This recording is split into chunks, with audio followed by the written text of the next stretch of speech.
Yep. It's your boy, Boss Cowboy. And you already know. Bringing you another one. To the Dallas Cowboys. Run it up. Yep, we running it up. So, man, I'm continuing the series. And we gonna talk about all the stuff that's been happening. We got the news on Zeke, and we gonna talk about that. I'm gonna give you a glimpse on that. But more importantly, because I'm also talking about that more so in depth this evening. I'm gonna give a teaser this morning. But we continuing our book video guide, right? Preparing y'all for the book that I'm gonna release, and preparing everybody for free agency, where I'm gonna get a chance to discuss some of the strategies that I think make a whole lot of sense. So this is gonna be a peek into what my book is like, because I also notice you got people who like to read, you got people who are video people, you got people that like cliff notes. So one of the key things that I've been taught, because my mom is an educator, is you want to give people as many ways as possible to learn based on their learning preferred style. So that's what we doing. We bringing y'all video series that's gonna give a whole well-rounded view of every position group. So yesterday I did guard and went heavy into that, and we talked about those strategies that might make the most sense. Today we talking about the receivers. We talking about the different strategies that's gonna likely put us in the right place. So for those who've been supporting Boss Cowboy Sports and the channel for a while, you know that every season I write these books so that I can put out as many ideas as possible that's gonna get us ready for a championship. Because championships are won in the off season. I'll be right back.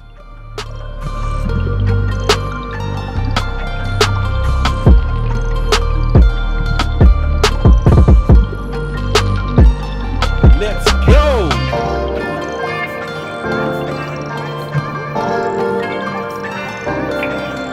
Come on.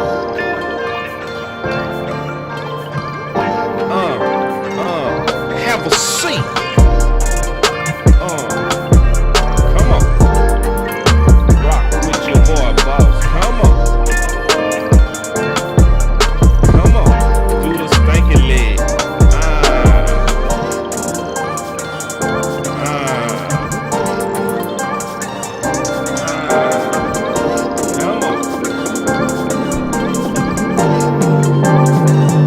Let's go! Oh. Get up in here.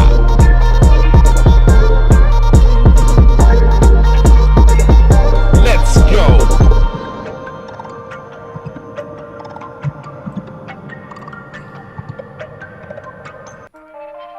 All right. Y'all hear that music? Y'all know what it mean. Y'all hear that music? You know what it mean. Boss is on the way. He coming down the tunnel. You hear me? The smoke is clearing now. We getting ready to play this game. Baby. Y'all know what it's like coming down that tunnel, man. When you coming down that tunnel, everybody know it's wartime. It's only a few people that know about that. I don't care if you even did it in Little League. Y'all know what the tunnel is like when you're coming down that tunnel and you like, man, this tunnel, fight these dudes. That's how I feel right now. That's how I feel right now. Just watching the Dallas Cowboys on the first week of free agency. The first day of free agency is today, and I'm just excited about it. So let's get right into it, man. And we got us a full house. So we gonna start with obviously the big boy, the big booger, the Zeke stuff. So I'm gonna talk about that just a little bit, and then I'm gonna get into the real content. So obviously everybody know that the Cowboys basically released that they are expected to release Zeke today. right? And you know, it's a combination of feelings that's gonna happen from the fans. You gonna have some fans that's outraged, and you have some fans that's happy. It's cool either way. I see this from a different lens. I see this as strategy. I see this as actually showing respect to Zeke. Yeah, I said that. See, one thing we got to remember is when you release a player, hold on, let me fix this real quick. When you talking about releasing a player, it's about the timing of when you do it as well. To where it shows you even on the timing of when they doing this that they got a lot of respect for Zeke. Because let me ask you a question: when did they release Dez? Do y'all remember how they did that? Ooh, they did Dez and they did Hearns bad. But Tariq say, "I told you Zeke was gone." See, I think you're looking at this on some checkers. This is chess. This is not checkers, Tariq. This is chess, big dog. So, and I'm not insulting you because I know you're a smart dude, but see, it's multi-layers to this. Why did they do it this morning? Why are they talking about doing it now? See, if you trying to get a player that you want to realize that he is not the evaluation that he think he is, the best thing to do sometimes is to send them on into the market and let the market tell them what their worth is. Then the team can say whether we want to match that or not. We've seen this before. Because y'all remember Brandon Carr? Brandon Carr, he was talking all of that. You know, I'm worth this and I'm worth that. And Dallas was like, okay, go ahead into the market. And they sent him on into the market and he came back humble. Because the market told his worth. You know what I'm saying? So remember, this also happened to Cox at Philly, where they released him and everybody was like, and they brought him right back at a discount. Because they want Zeke. And you can tell they want Zeke just based on the way that they did this. Because they did not do Dez like this, and they did not do Hearns like this. They released both of those dudes at the end of free agency. They let the whole market draw up. Am I lying? Huh? Am I lying? No, I ain't lying. I know I'm telling the truth on this. Yeah. So, you know, don't cheer too fast, because this is chess. This ain't checkers, you know what I'm saying?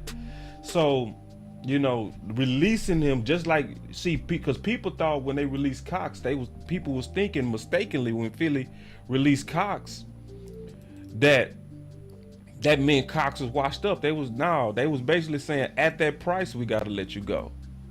And it shows the fact that they did it at the front end of free agency, that they also very aware of his influence on the locker room. See, they wasn't worried about Dez. That's why they just let him go and did him dirty. They did Dez dirty. Free agency was pretty much already dried up. So the fact that they even talking about Zeke the first thing this morning means that they actually care about Zeke. And they care about what the locker room think about this whole process. Because they didn't have to leak it that they're talking about doing it. This is about them, in my opinion, trying to still get Zeke at a number that they want. Or they would have just let him go without, we're considering letting him go.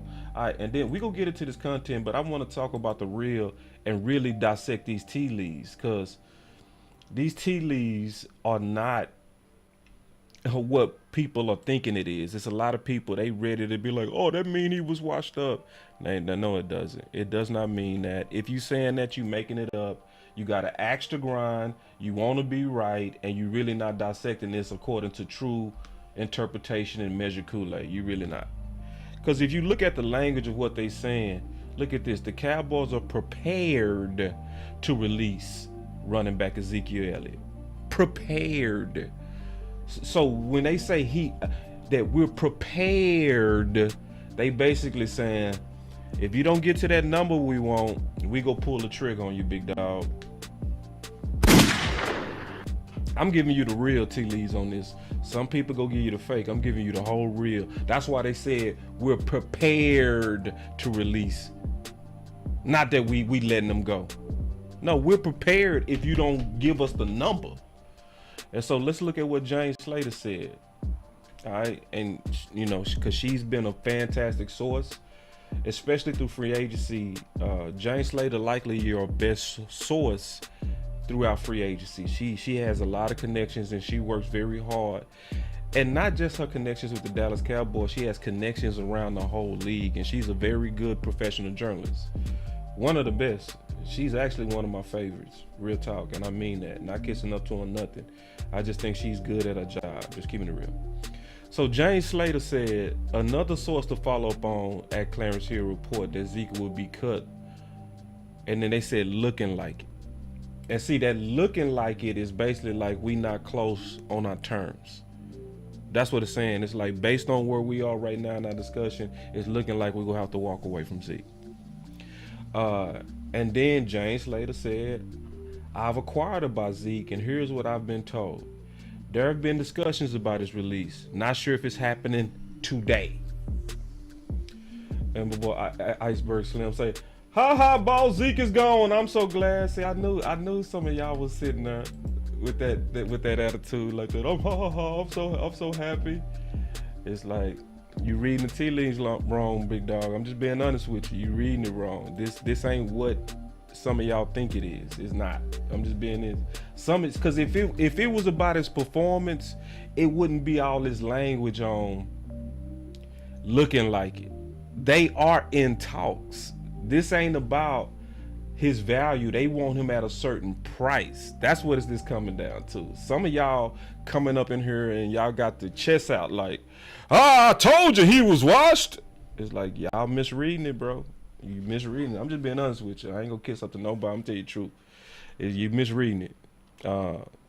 Because they trying to keep him. So I'm gonna show you again. Here we go. So he said, I've inquired about Zeke, and here's what I've been told. They've been discussions about his release. Not sure if it's happening today, per one source or another. Last I heard, we're trying to make it work. That was a week ago. Okay. So and then Jane said again, oh, she just showed her own tweet. So basically, this is about a certain price. This is not about do they value him. This is about we value you, but we value you at a number. So this is also very good because just like I said, and I'm gonna say this one more time because people coming in a little bit late. Cox was done like this. Brandon Carr was done like this, where they sent him out into the market. My boss say, whatever, boss, he's a June 1st cut. Okay, whatever back. Cool. I'm showing you the direct quotes, and my boy like, whatever. All right, whatever back. You know what I'm saying? And don't get in your feelings because I don't agree with you, dog. It's just what it is. Sometimes we just don't agree, Iceberg. It's okay. It's okay that we don't agree. I just know some of y'all got an axe to grind, and it's just obvious. It's just obvious. You got an axe to grind. You know, I was right. Okay. You might be. But then don't be mad if he come back at a cheaper price. Because I ain't going to put it in your face. I ain't going to be like, I was right. I'm going to just be like, I told y'all this is how it works sometimes. You got to send some of your guys out into the market so they can get a wake-up call. That's what this looks like to me. Yeah. So it's just what it is. So anyway, all right, here we go. And it happened. So I just want to, I'm going to talk about this more in the evening though, because see, this evening, I'm going to do a whole breakdown like I'm doing on receiver right now. It's going to be on running backs. And so remember, these videos are basically giving y'all a glimpse of kind of the book and kind of like how I go through the bigger pictures of how to build the roster with what's out there. So I look at our own guys first, because the first thing you always want to do, and I'm just keeping it real, one of the first things you always want to do is you always want to first, before I start looking outside, I'm gonna first say, can we solve the problems from within? If we can solve the problems from within, then go ahead and stick with the guys that you have in house. Then after that, you have to look at what? Free agency. Why? Because it's now.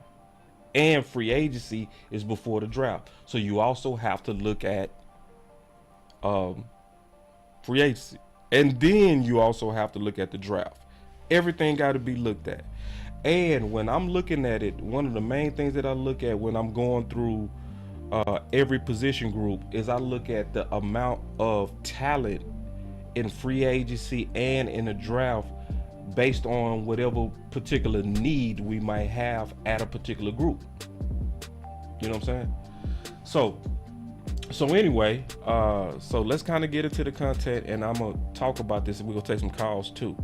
So like I said, I always first start with our guys, right? So when you're looking at our guys, I'm gonna start with first Tolbert, okay?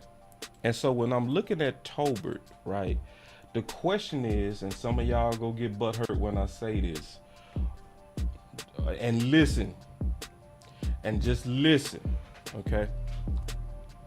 Some of y'all, because don't put words in my mouth. I'm very specific on what I'm saying, okay? There is a possibility. I just want y'all to hear me out. There's a possibility that we're panicking at receiver. There's a possibility that we're panicking, okay? So, see, some of y'all, my boy say Chris Carter is, see, that's what I'm saying. And see, Jeffrey, you feel because everybody took me out of context on that Chris Carter. Because I was talking about Noah Brown, and I said that he runs routes Chris Carter-ish, meaning he wins on nuance, subtle body language, you know, body control, stuff like that. Not winning on athleticism. And then some of y'all, listen, some of y'all tripping. See, this is how I know some of y'all got an axe to grind. My boy Blue Star say, let it go, boss.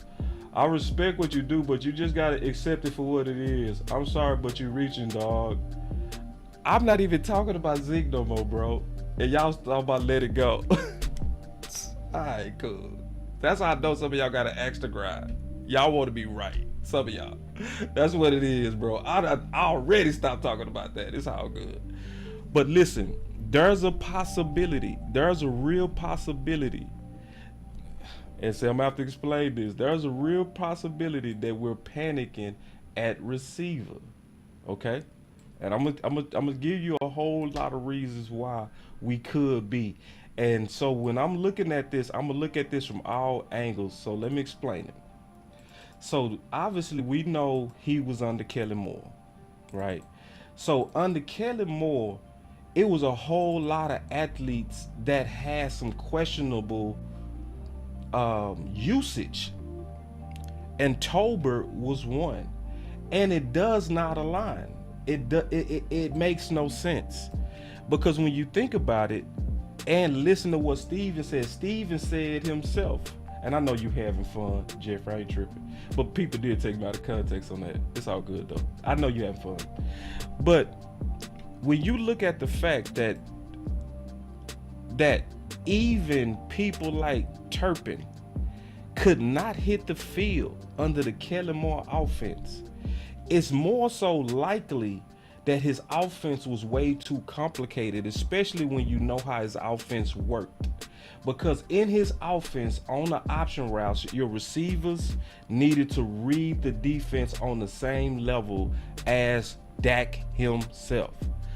If they were able to do that, they gave a tremendous advantage to the offense, because everybody was almost a step ahead of that defense. But if you was a receiver like Tolbert, and most people don't know this, Tolbert only was playing football for 4 years before he was drafted. So football itself is new to him. The position itself is new to him. He's just really good at the position.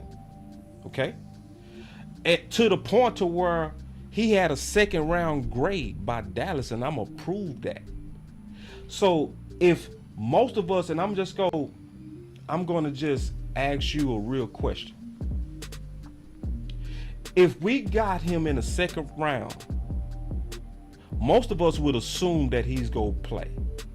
He hardly played at all. And Stephen Jones himself admitted that we put too much on his plate. And that's what he said specifically. See, we got people that played receiver before. How? And it's only 9 routes for a receiver. Can I say that again in case anybody missed that? It's only 9 routes for a receiver. So how is 9 routes too complicated? There's only 9 routes. A receiver has to only master 9 routes. So generally a receiver, with most teams, it's line up here, make sure you get the snap count right, and run your best route, the one that I gave you. The one that I gave you. But that didn't happen with Tolbert. Tolbert had to know how to read a whole defense. So let's just kind of go through, and that's what I'm saying. Let's think this through. Because I know a lot of people are like, we gotta get a vet. We gotta get a vet. And so, hold on. And so let me tell you why that's also could be something where we premature on. All right. Because I gave this example the other day when I was talking to Star. Okay. Do y'all remember what we were saying when we drafted Taco? And we drafted Taco, and that was a need pick. We drafted him because we was calling him what? We needed a war daddy. That's what we were saying. And that's what some of y'all are fighting for. Y'all fighting for us to go reach at 26. And I don't want us to reach. I want us to do what we've been doing the last 3 years, getting the best player that's available. But what happened is they were saying we needed a war daddy. So what did we do? We skipped all kind of quality players just to reach for that apparent need, a war daddy rush end. That's what we wanted. So guess who was all sitting there when we picked Taco? Do y'all remember Ron Ramczyk was sitting there? Do y'all remember that? Who went to the Saints? Do y'all remember that? And see, this is what get on my nerves. See, Joe, people like you get on my nerves all the way. See, y'all, I'm gonna be honest. People like you make me sick when y'all say stuff like this. Joe say, no way Noah Brown should be mentioned in the same sentence with Chris Carter. That's because some of y'all don't think. If you don't understand context, you say bullshit like that. Like, but if you understand context, then you understand how Chris Carter and Noah Brown has some similarities in context. Meaning they wasn't winning on speed. So if I gotta talk elementary to some of y'all, I really don't want to talk to some of y'all because some of y'all might not be smart enough to understand context. Don't start getting on my goddamn nerves. Cause see, you gotta actually think when you listening on this channel. This ain't no channel where we go cater to you. It's not gonna happen. It shouldn't be mentioned in the same sentence. Man, shut up. That's silly. Yes, I can mention them in the same sentence if there's some similarities to their game. I'm obviously not calling Noah Brown Chris Carter. Quit being a goddamn kid. For real. Like, at some point, grow the fuck up. And that's real. Yeah. It's so jack off type of stuff. That's so jack off. That's how you do. He should be mentioned in the same sentence. That's elementary. If you want elementary content, go to another channel. This ain't the channel for you, dog. Yeah, at some point y'all start getting on my goddamn nerves. Because what you're doing is you putting words in my mouth and then you saying defend words that you put in my mouth. Yeah.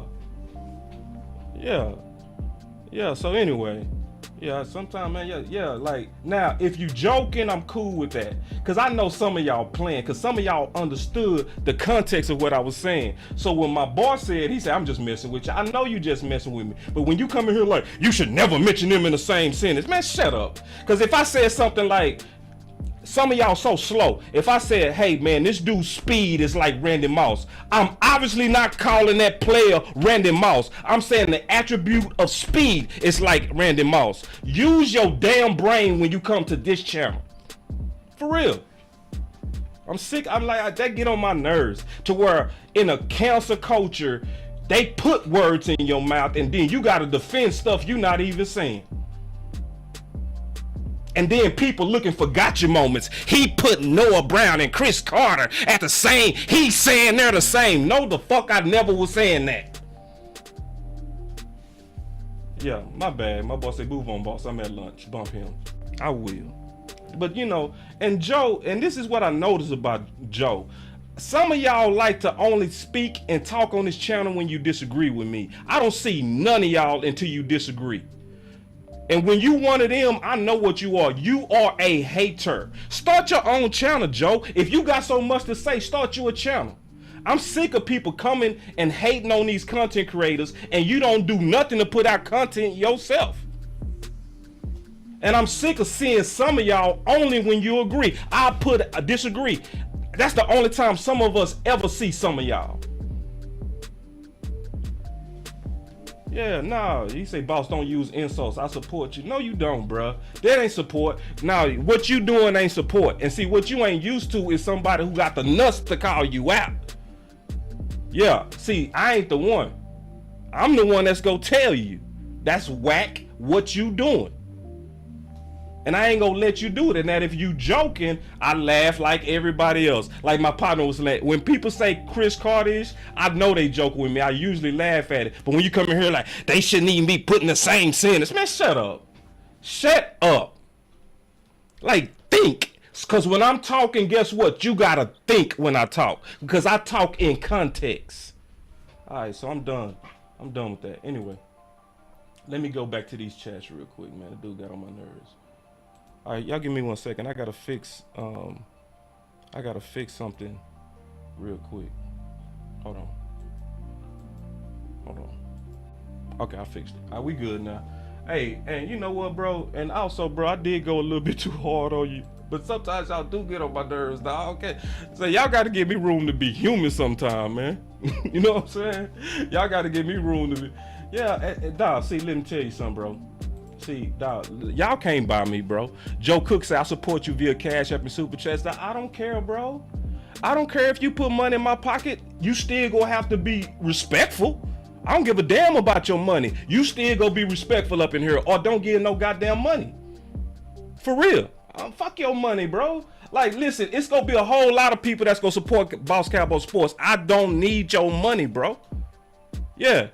So I appreciate it, but because you see, some of y'all act like that with church. Y'all go to church because you give money. You want to try to dictate everything in the goddamn church. Yeah, you don't dictate nothing because you left an offering. Keep your offering, dog. See, one thing you ain't gonna never be able to get me to do is sell out. That's one thing you ain't gonna never be able to do. Yeah, man, I'm done with that, bro. So anyway, back to what I was saying. Cause see, I'm here to actually solve problems, bro. So some of y'all don't understand why I get frustrated sometimes. Cause I'm actually here to solve problems. And when y'all come in here with that childish stuff, man, let me just get back to my content, bro. Back to what I was saying. So, and Joe, this is what I'm gonna do.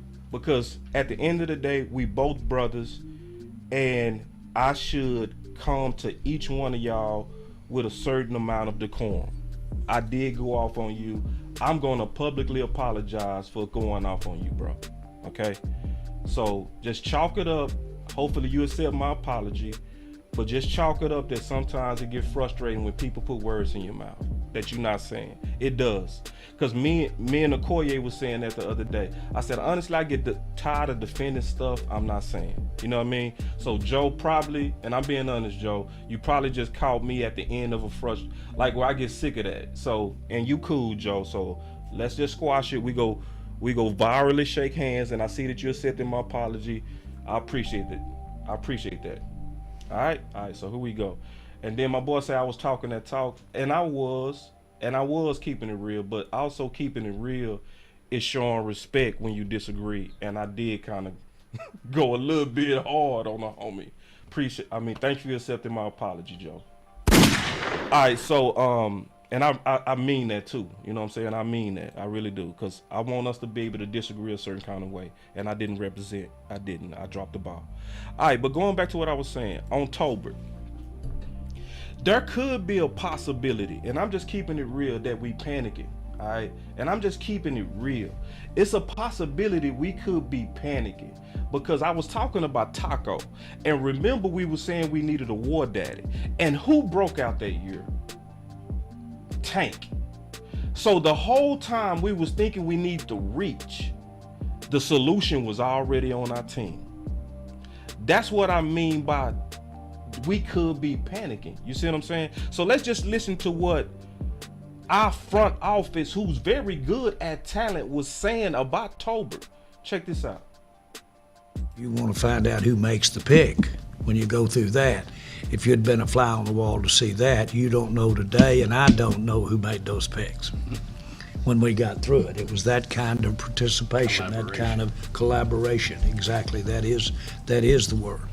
But not necessarily really where it was on the board as much as which one, because they were close enough. There weren't 3 points worth of difference. Whoa, wait. See, let me catch you up on what's going on, bro. So he was talking about, this is him talking about the Jalen Tolbert pick, and he was saying why they picked Tolbert 3rd round and Sam Williams 2nd round, and he said it wasn't 3 points worth of difference between basically Sam Williams and Jalen Tolbert, meaning they saw Jalen Tolbert with 2nd round talent. Difference on all of them on these as much as which one, because they were close enough. There weren't 3 points worth of difference on all of them on these decisions. Same thing on the Tolbert situation. So the trick is which one would last the longest when you're going down the draft. So hold on real quick, and let me take this super chat from my homie Common Sense Lab. Give me a second. Give me 1 second. Here we go. All right, my boy Common Sense Lab, he go hard. He said, hold on real quick. He said, please understand this is the passion to reach number 6. Super Bowls are won in the off season. Your voice matter. Yeah, that's what it is, man. And every now and then we all go get passionate. It happens. Like when you believe in your ideas and you believe in what you put in work to kind of showcase what you're seeing and see, and especially when you're saying stuff like this, I know that I'm going against an angry mob. Common sense. See, I know when I'm saying we might be panicking, I know I'm saying what most people don't want to hear. You know what most people want to hear right now? Common sense. Oh, we need to go get us a vet receiver and stop being cheap. I'm so sick of our front office being cheap. They get on my damn nerve. They just never willing to do what it takes. See, if I know exactly what would sell to the crowd, I know exactly what, but when you really in this for the right reasons, sometimes you gotta tell people what they don't want to hear, bro. And it's a true possibility that we're panicking. It's a true possibility that Kellen Moore, dumb system, held back 2nd round talent. Yes, because guess what? That same stupid system kept a dude with 4.2 speed off the field. A dude with 4.2 speed. Oh, that's the wrong film. Yeah, but I'm talking about Turpin. I was trying to show Turpin. You know what I'm saying? You know, that stupid system couldn't even give a dude who clearly good in space. And so I'm not wrong for stepping back and saying, you know what? Is it a possibility that we overreacting to the receiver need? Okay, let's keep going on this too. Because see, first of all, I just showed y'all with this clip. You want to find out who makes the pick. I showed y'all with that clip that they literally had a 2nd round grade on Tolbert. So I'm showing you, I'm giving you the receipts of what I'm saying. Yeah, Iceberg. I actually got Paris Campbell on my list. I'm gonna talk about him in free agency. When I talk about the free agent options, I got Paris Campbell on my list. So we on the same page on that. So we go talk about that too. So I'm just going through first our guys. So I'm looking at our guys, then I'm gonna look at the free agents, then we go look at draft options. We go look at all of them in this one show. But I gotta be thorough on this so that we can all be on the same page, because that's how I try to do in my book. I try to be very thorough. I try to look at not just draft picks. I'm gonna look at the free agents. I'm gonna look at our own guys. I'm gonna see. It's almost like a relationship. Before you go out there and get a new relationship, it might be easier to work out the one you already got. Sometimes you can't work it out, but sometimes it's just cheaper to keep her.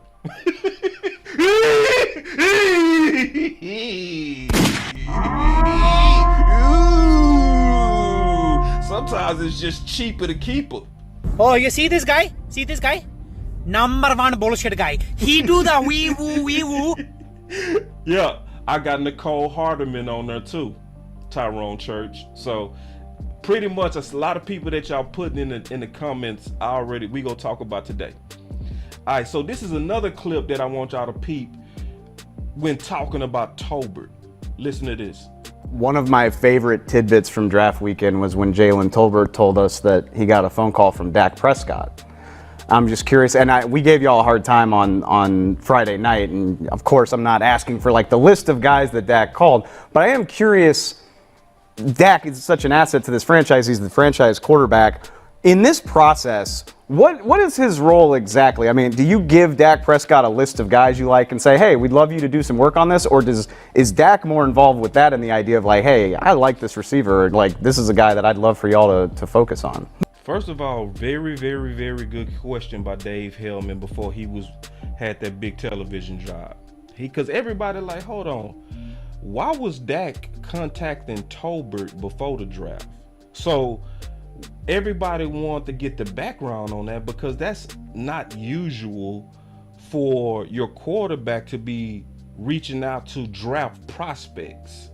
Okay, so just listen. No, what we did was kind of gave Dak a couple guys just to look at. Wait, so out of all the people that was drafted, okay, let me just pause, because the context of him saying that is deep. You gotta pause and think about what he's saying. First of all, think about the last year's receiver class.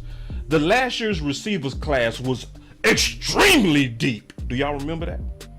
Do y'all remember how many good receivers it was last year? Yeah, so that same dude Watson that cooked us. You remember Watson that cooked us versus Green Bay? Cooked us was a second rounder.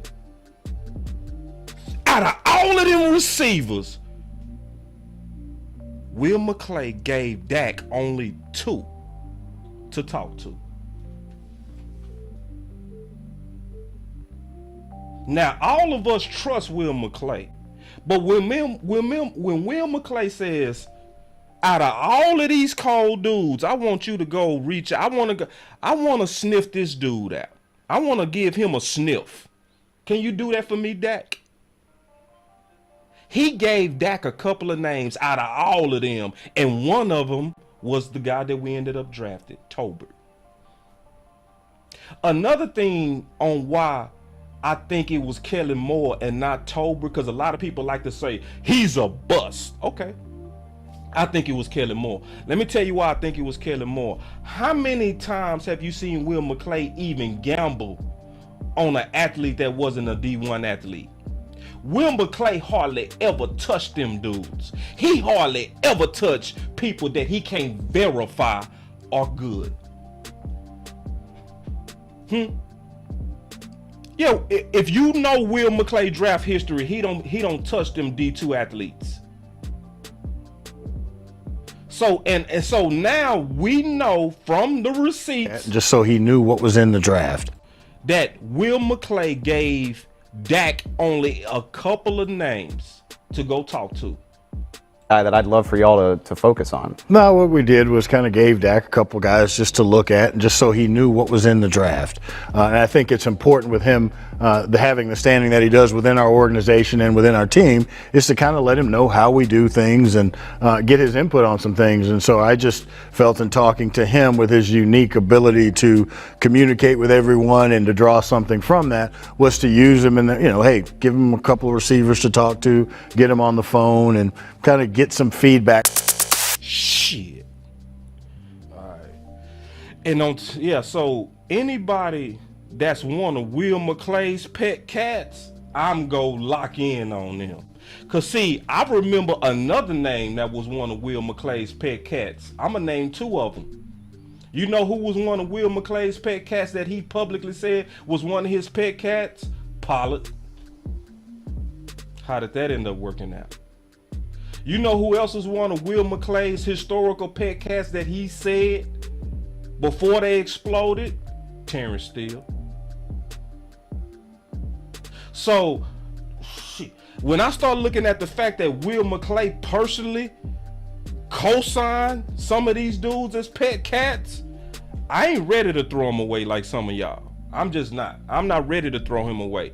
I'm ready to say maybe you was in the wrong system. And on top of that, when I look at Tolbert film on D1 athletes, he was cooking them boys. We still got the film. And I ain't gonna never forget me strong. I mean, running away from bars. These are D1 athletes. Wait. Shit. So when I look at all this evidence, when I look at the first, they had a 2nd round grade on him. I showed you the confirmation and the receipts on that. Then I showed you the receipt that Will McClay only gave 2 names out to Dak Prescott, and he was one of them. Then I showed you not only Tolbert, but also it was a mystery on Turpin on why he wasn't hitting the field. And we all know that option routes was a problem. So I'm looking at him destroy D1 teams. He destroyed the Senior Bowl, but I supposed to just quit? Plus, I'm going to say this also. I was out seeing this with my own eyes in training camp. I was out there, true story, with Big Game James, Law Nation, and Scott. We was sitting in the Dallas training camps, the final days, watching all of them boys get it in. And we all walked out in them final days, and we said the dude who tore it up the most these final days was Tolbert. We literally watched him in practice catch 9 balls at practice.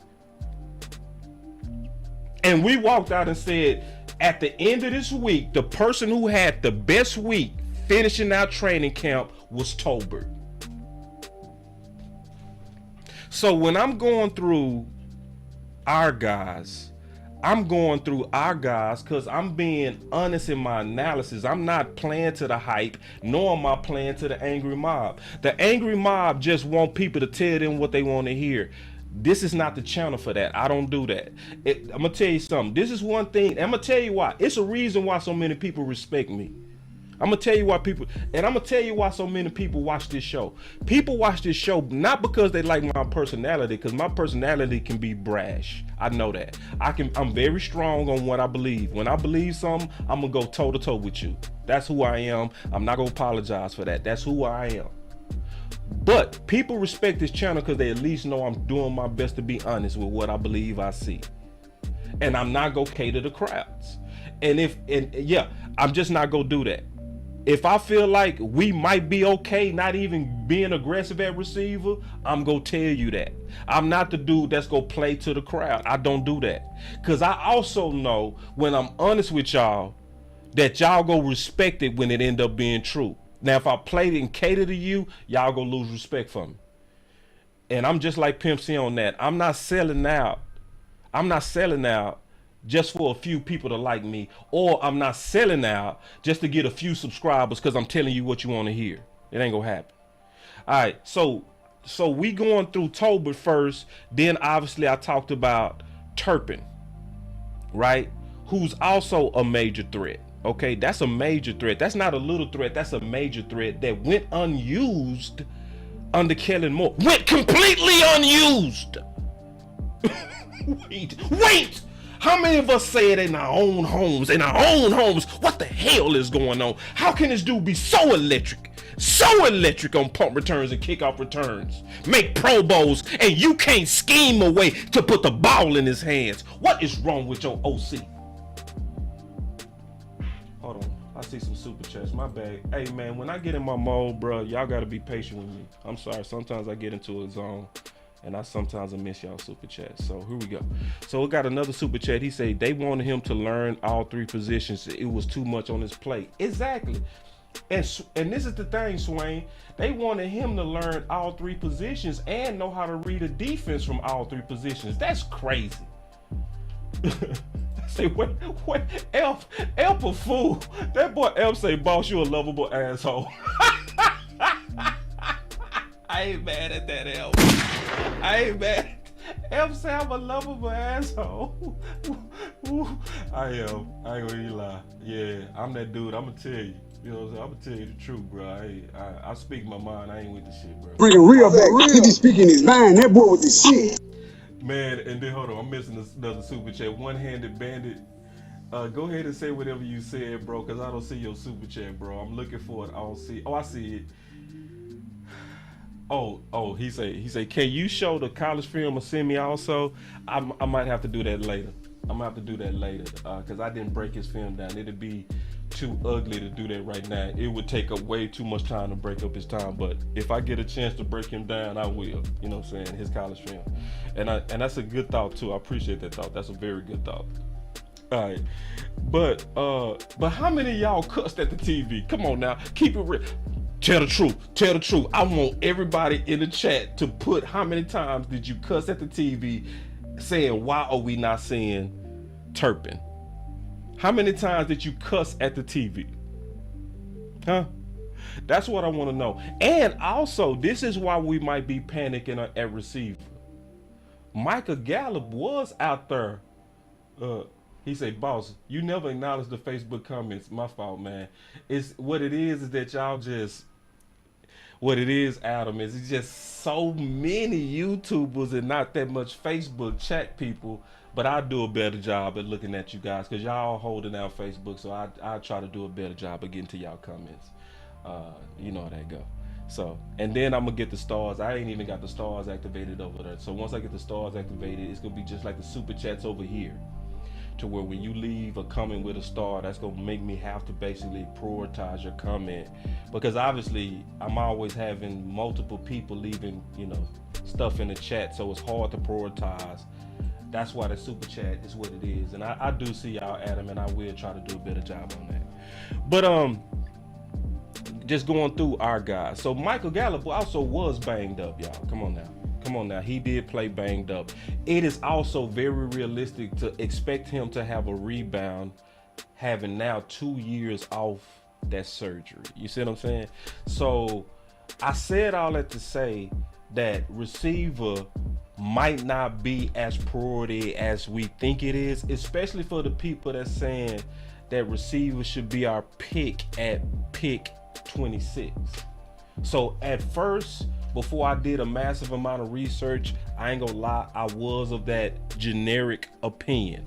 But after actually going through all the candidates, looking at likely where they're gonna be drafted and the value of those guys, then it's like, nah, I totally switched to where I was thinking receiver would be the best pick for pick 26.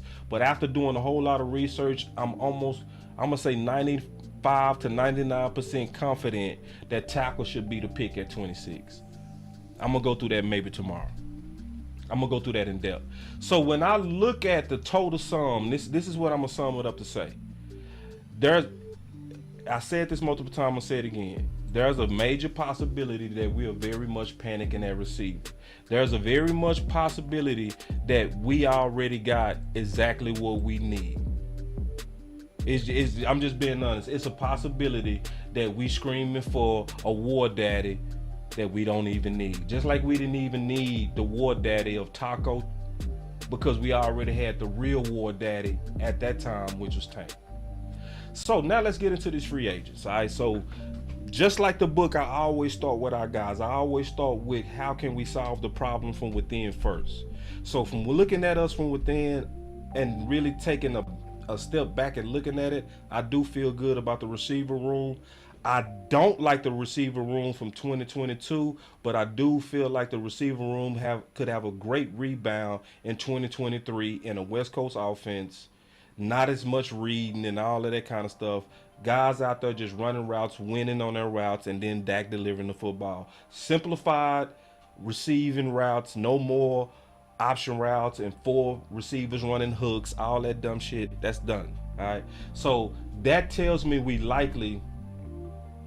And then my boy Eli say, sorry boss, if Jackson Smith come at 26, we got to get him. I actually disagree with that. I'm not as high on Jackson as some of y'all are. I'm just being honest. I love his tape.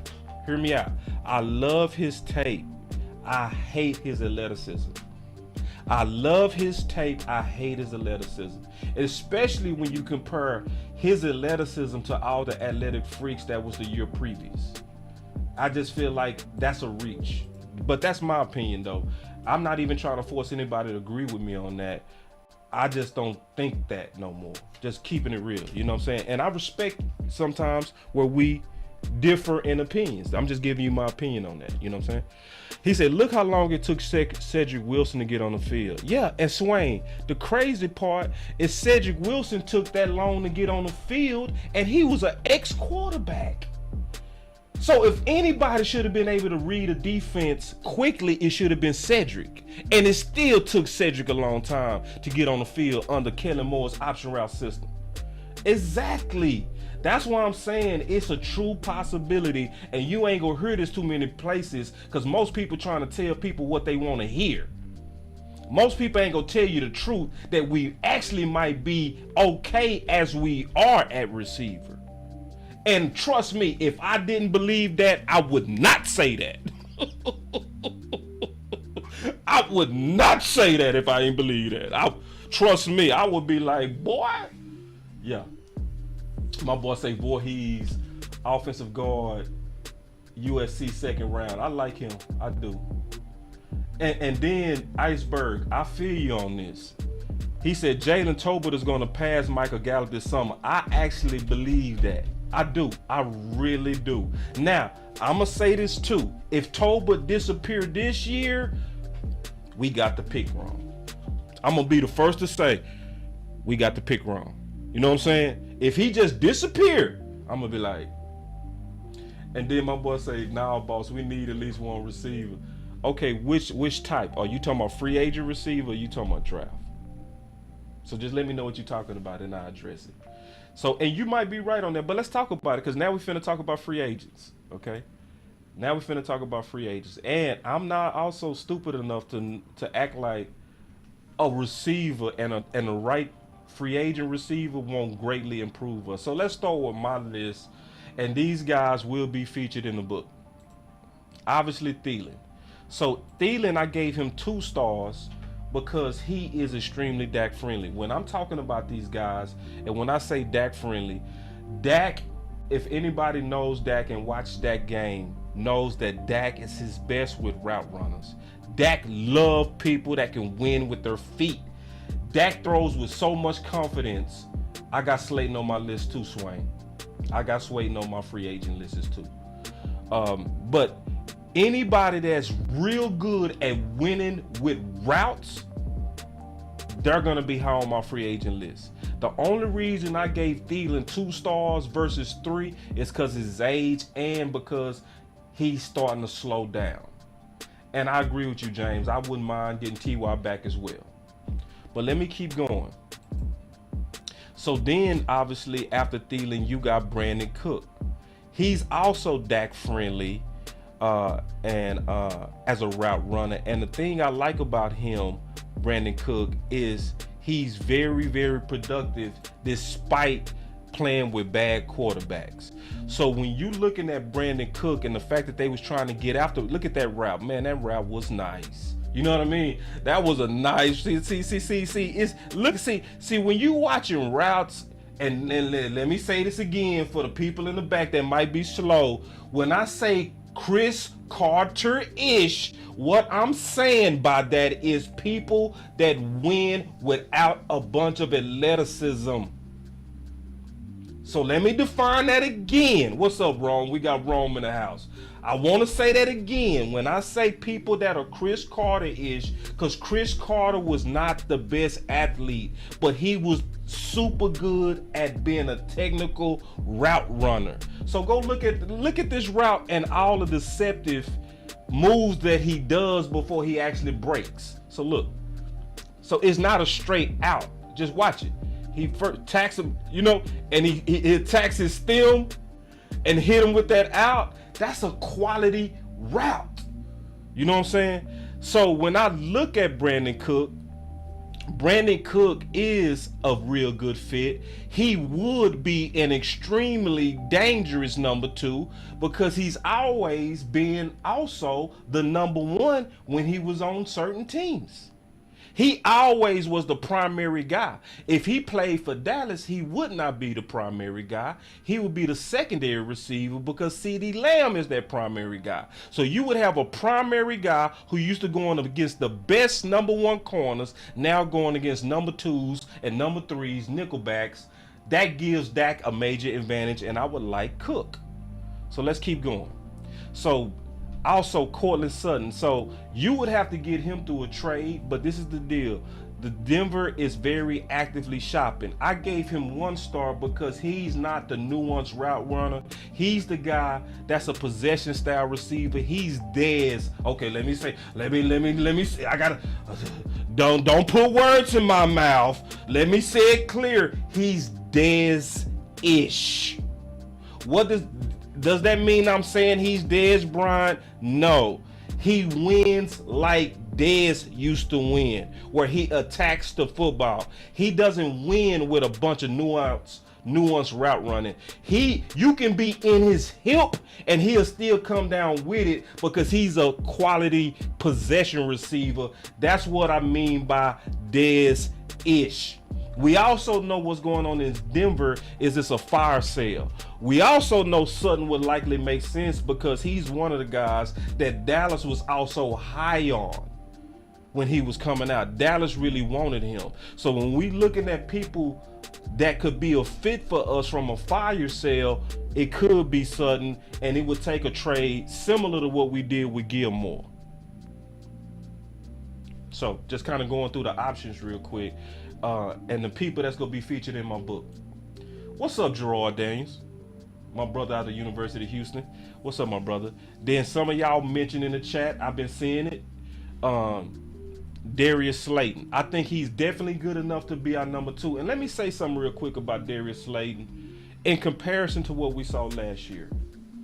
See, don't get mad at me when I say this, but I'm going to just be honest. I'm going to just say it frank and just how it is. A starving man should be very careful to be choosy on the food that he eats. A starving man should be very careful to be choosy on the food that he eats. So what does that mean? See, we've been starving that receiver so long, but when you're really hungry, you eat enough to be satisfied. So I was saying this when we was going after Curse, okay? Some of y'all remember I did a video breakdown on Jerron Curse, right? And what I said was the Dallas Cowboy Nation is so hungry for safety that they keep reaching for the top. That's what we kept doing. We kept saying, man, we need Earl Thomas, right? We would always reach for filet mignon and crab. But we hungry. If you hungry for a safety, why not just eat a burger? And I was calling Jerron Curse a burger. So it's like, so what's happening is because we starving for receiver and we saw us fail, we got to realize that sometimes it's not about going to get the best. Sometimes it's about just getting better, which was Curse. And that's why I knew, and I was saying before we even acquired him, I said the Dallas Cowboys fans are gonna love Curse. And they was like, boss, man, he's a jag. He's a jag. I say, no, it ain't. I said, I know what I'm looking at. It's been so long since we even seen a reliable safety. When your starving ass eat a burger, you go love it. You hear me? That's what I'm saying. Cause we was starving. That's what's happening in receiver right now. We starving so bad, and we so mad about losing Amari Cooper that we trying to replace the number 2 receiver with another Amari Cooper. Well, sometimes you don't need all of that. Sometimes you need just an upgrade. You need a Slayton type. Now, he ain't gonna scare the hell out of nobody. He good. He gonna make plays. He don't scare nobody, but he better than Noah Brown. You see what I'm saying? And he can make way more plays than Noah Brown, which will make your offense just a little bit better. Am I beating the table for him? No. But will I be cool if we got him? Yes. Then DeAndre Hopkins is the most ideal. It's shit. Let me say it like this. Wait.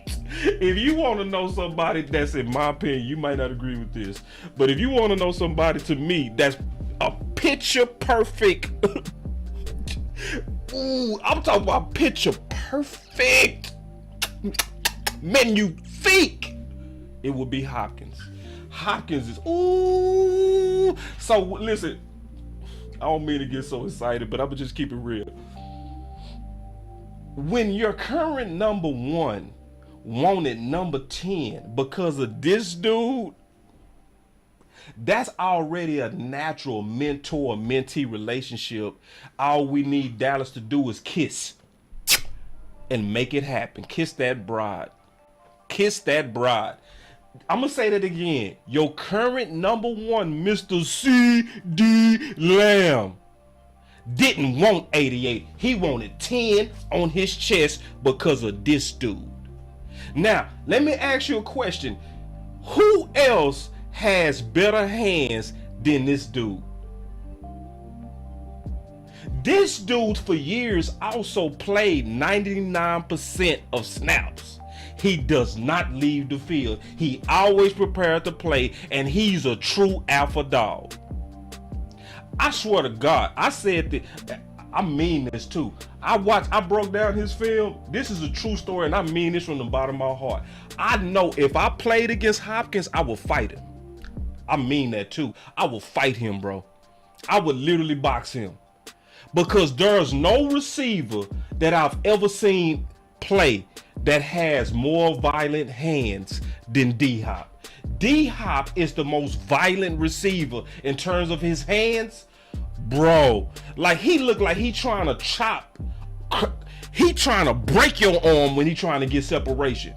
Go watch his film when he trying to get away from corners. He be hitting them balls like, I swear I would slap him. If I was a corner, just knowing how I am, knowing how I used to play, it would have pissed me off that he just kept hitting my arms like that. I already know we would have had a fight.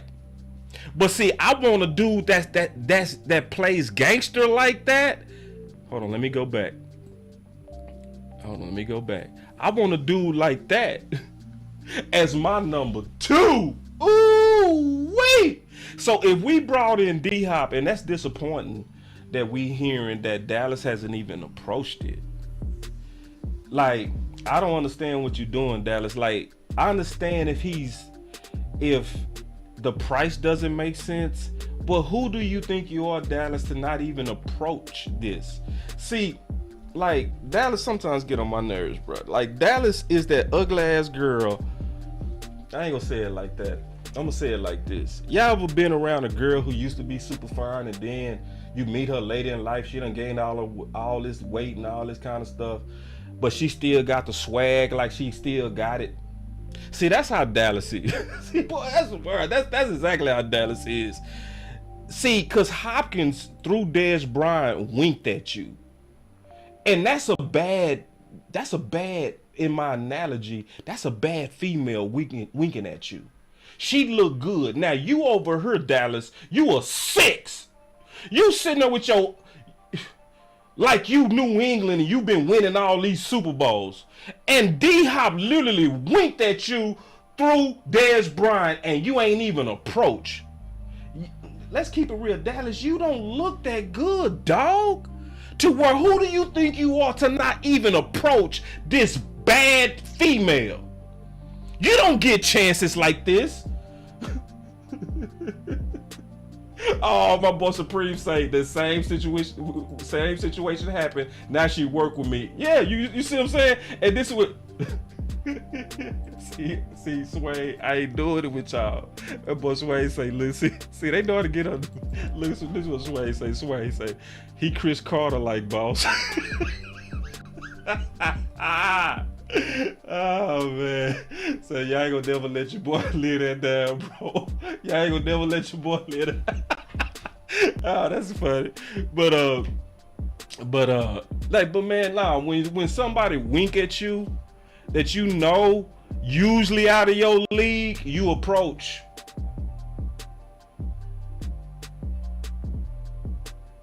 Right.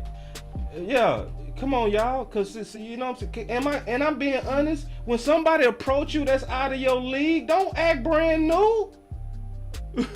Stargazer, right? Boss. He also replied to Michael tweet and said they ain't even approached me. Dallas, what are you doing?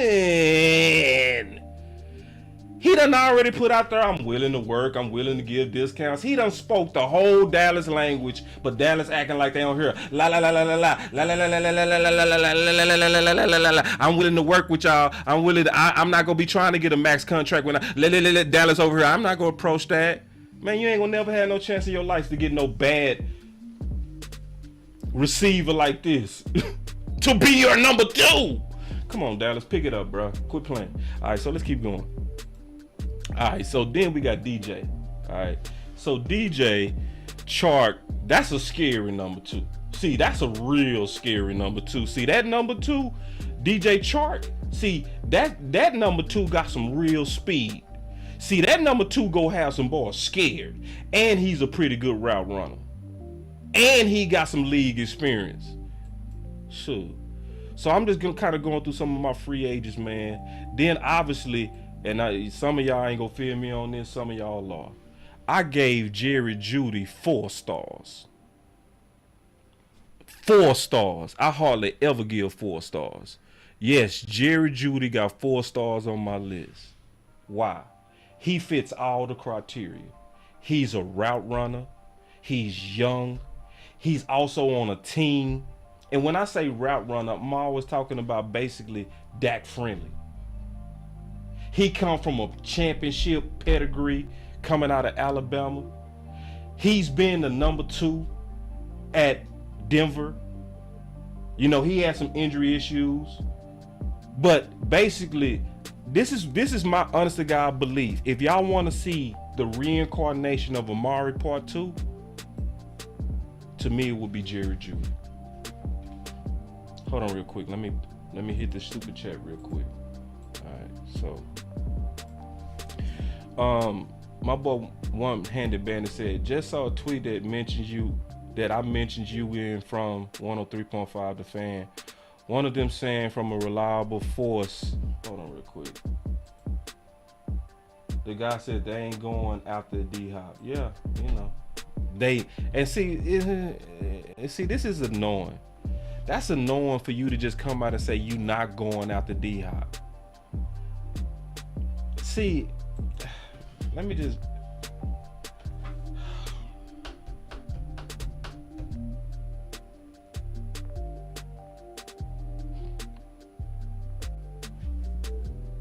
See, that's frustrating, man. How you gonna say you just okay? Okay, I just needed to pause because sometimes it's not as bad as we think. I had to think about it for a little while. Sometimes it's because I had to remember. I'm sorry. I had to get out my emotions and think. Sometimes that's not bad because sometimes if you try, okay, Okay, this gonna be a perfect analogy. Sometimes that's not bad to say stuff like we not interested in D-Hop. The reason why is because in negotiations, a lot of people believe that the first person to call wins. You see what I'm saying? So if you trying to drive down his trade value, you gotta act like you not interested. So let's keep it also real, since I've been using relationships as an analogy. A lot of us also know that sometimes your best chance at getting a 10 or a 9 female, sadly, you just got to be honest. Sometimes with some of them, not all of them, but with most of them, the worse you treat them, the more they like you. So I'm just honest. So in that analogy, to where the worse you treat them, the more they like you. If you really trying to be good at trying to get a trade out of Arizona, don't run over there winking. Act like you're uninterested. Let your phone ring first, and then sit back like, you know what you talking about? What you really thinking about doing? Cause we good over here. You know what I'm saying? So if you got that, maybe you can get in D-Hop for a fourth. But if you go over there like, hey, we interested in D-Hop, and you out there putting it out there, we're interested in D-Hop, then what they gonna do? Well, we want a first. But if you wait for them to call and you say, hey, we shopping D-Hop, be like, oh, you shopping him? Really? Oh, so what was you thinking? We was thinking a third. Oh, we was thinking a fourth. See, you see how it changed because you let them call you? So I almost got in my emotions, but I had to kind of pull it back and then start asking a good question. She said, how would I value Jerry Jeudy? I would value Jerry Jeudy. I would trade him for a third. But if I really want to get the deal done, I would go ahead and get aggressive and get him a second and a fifth. I would go ahead and get him a second and a fifth. I would get him, yeah, that's what I would do. I wouldn't give up a first, but I would give up a second. You see what I'm saying? Yeah, and so now you would have somebody that's right around the age of CeeDee Lamb.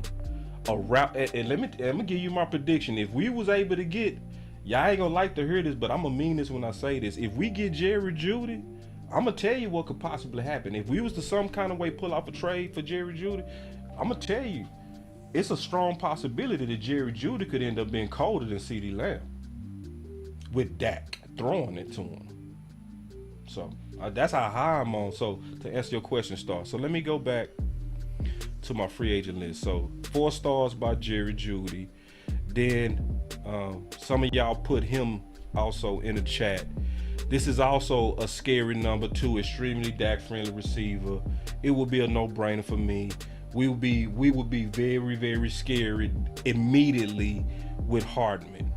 Okay, we would be immediately scary with him, just without even getting into a bunch of details. Then it's obviously Odell Beckham. See, the thing about Odell Beckham is also extremely Dak friendly. He might be one of the most Dak friendly receivers still available.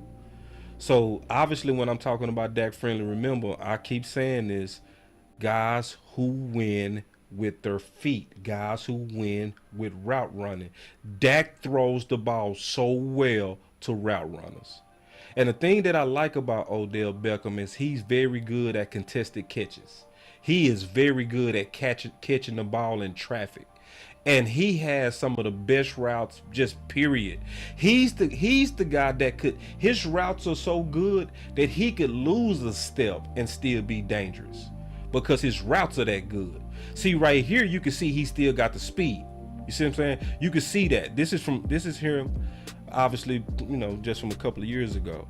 But he still got the speed, but it's not the speed that I care about as much anymore. It's the guy that I know if you match him up in a slot, he go likely abuse what's ever out there.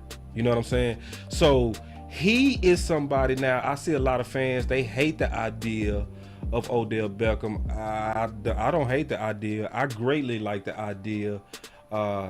He just got to come down off his price. So it's been rumored that he wants $20 million. But this is what's really going on with Odell Beckham. Odell Beckham is just doing what's typical. He's doing a good job of trying to get his last final payday. That's all he's doing. And he's doing what you're supposed to do in negotiations. You start high, but you go work it down to what you really worth. We saw that same thing with Anthony Barr last year, remember? Anthony Barr came out and he was like, I'm gonna play for $10 million. And the whole league laughed. It was like, okay. 10, you want 10? Cool. See you later. And what did he do? He had to wait because nobody in the whole market wanted him. And then Dallas, at the last minute, was able to pick him up for 5. That's what Odell Beckham is doing with the leaks that's out there. He just trying to drive up the price and trying to drive up a bidding war as much as he can. But if Dallas is involved with that, I would be cool with that. I would want Dallas to make it happen if they're able to make it happen at the right price. I wouldn't want Dallas to get so aggressive and throw a lot of guarantee at him, nor a lot of bonus because of the risk factor. I just wouldn't want him to do that. All right. So just kind of going through some of the free agents that's going to be in the book. Obviously, Odell Beckham does deserve to be in the book. I think, who was that mentioned Paris Campbell? Who mentioned Paris Campbell? I can't remember. One of y'all mentioned Paris Campbell. I can't remember. But one of y'all mentioned Paris Campbell too. This is a very, very sleeper quality free agent as well that could come in and be a dangerous number 2. Because I remember telling somebody that I also had him on my list, and he's going to be in the Boss Cowboy guide as well, as somebody that I thought and think that the Dallas Cowboys should take a serious look at. You know, it just makes sense. And then Robbie Anderson, scary number 2 on speed, also scary on personality. Scary in personality because of the distractions of being in Dallas. Yeah, and so, and it's just what it is. And this is a good comment right here. It's true. This is true. He said bargain bin signing, so this works. Yeah, these are bargain bins. And honestly, I agree with the bargain bin. I do. Because Gilmore is a bargain bin. He's a bargain bin. He really is. He's 33. But I think when you're trying to build your team, it's hard to go get top shelf outside free agents and week one free agents and still obtain all of your stars. It's just hard to do. It's just, So if you can put band-aids on certain positions to buy you time, but yet still get quality production out of them, I'm not mad at that strategy. And that's why I keep saying, and I believe this with all my heart, Howie Roseman is overrated and Jerry Jones is better at building talent. Now, who had the better coaches? I would say Philly. But who builds consistently better rosters? I would easily say Dallas. Mostly because of the smart bargain bin shopping that we do. Because guess what? We all love Jerron Kearse, but guess what? He was also bargain bin. We all love Malik Hooker, but he was also what? Bargain bin. But those holes were filled and with starter quality good play. I'm not mad at bargain bin. So some of y'all got mad when Jerry said, I like being in the middle. I like you being in the middle too. I do. I like the fact that we won 12 games 2 years in a row and was 2 games from the Super Bowl 2 years in a row. I know a lot of people want us to go crazy like Philly did and let's just gamble. Let's go all in. No, I don't want to be Philly. Y'all might want to be Philly. I don't want to be Philly. I don't want to give it one good shot, and then if we don't get it, we got to deplete it all for the next 3 years and hopefully build it back by maybe 5 years. I want us to be how we are, where we 1 or 2 players away. I like it like that. I like it to where we get multiple cracks at it. I like it. That's just me, man. Some of y'all, hey, we got to go get Jalen Ramsey. Why the hell did we have to go get Jalen Ramsey when honestly, who we just picked up is just as good? And am I making that up? Gilmore just as good as Ramsey right now, but we got him out the bargain bin. He go give us just as good a better play as Ramsey. So why should we go out there and spend big? I just don't get it, bro. And see, I think what's honestly going on, let me be honest on what I think is going on.